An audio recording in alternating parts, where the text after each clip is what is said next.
Going therefore, make disciples of all nations, baptizing them in the name of the Father and the Son and of the Holy Spirit, and teaching them to observe all that I have commanded you. And behold, I am with you always to the end of the age. Good morning. Welcome to a short biblical reflection on the Gospel reading from the Gospel according to Matthew chapter 28, verses 16 up to 20. Those are the last verses of the Gospel according to Matthew, the Gospel reading for the Ascension of the Lord, year A. This Gospel reading from the Gospel according to Matthew does not state about the Ascension itself. However, in a parallel text in the Gospel according to Mark, it does.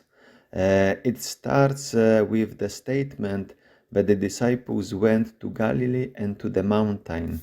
We can see on the following page why that statement is here. In the literal context, in chapter 28, where we have the story, the apparition of the risen Christ to the women which went to the tomb, at the beginning we have the statement in verse 7 that the angel told them, "Then go quickly and tell his disciples, he has been raised from the dead and is going ahead of you to Galilee. There you will see him." And later, when Jesus appeared to them, in verse 10 we read, "Do not be afraid. Go and tell my brothers to go to Galilee. There they will see me." So those opening words in the Gospel are just implication of what Jesus commanded the woman to tell, to announce to the disciples, and the disciples applied it. As for the mountain, some would like to see the Mount Tabor, where Jesus transfigured in front of the disciples, but it could be any mountain in Galilee, since mountain has a wider meaning in the Gospel according to Matthew. For example, we have a long speech, the first speech in the Gospel according to Matthew, entitled the Sermon on the Mount. Now in verse 17, Jesus also states that after they worship him, some doubted. And then Jesus makes this statement, the last words which he addresses to his disciples, the words which I read at the beginning. I just corrected a little bit one of the verbs, making this distinction, because there is only one imperative: make disciples of all nations.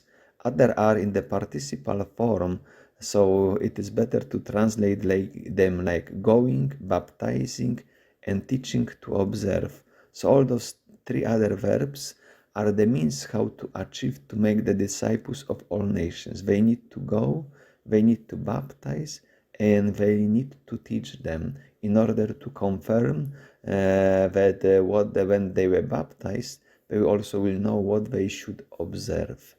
And then the last statement, "And behold, I am with you always to the end of the age," refers also to the beginning of the Gospel, where we read in chapter 1, verse 23, starting from verse 22, "All this took place to fulfill what had been spoken by the Lord through the prophet. Behold, the virgin shall conceive and bear a son, and they shall name him Emmanuel," which means God is with us. So now when Jesus is stating, "I am with you always to the end of the age," I am with you, Jesus implies this name Emmanuel to himself. Jesus is God who is with you, who is with us. And then also we make disciples of all nations. We can also recall when Jesus selected the 12 disciples, apostles, and he sent them on the mission with the particular statement, "Go nowhere among the Gentiles and enter no town of the Samaritans," because in the core of the gospel, The focus was to go to the lost sheep of the house of Israel, but now Jesus explicitly is telling the disciples to go to all the nations.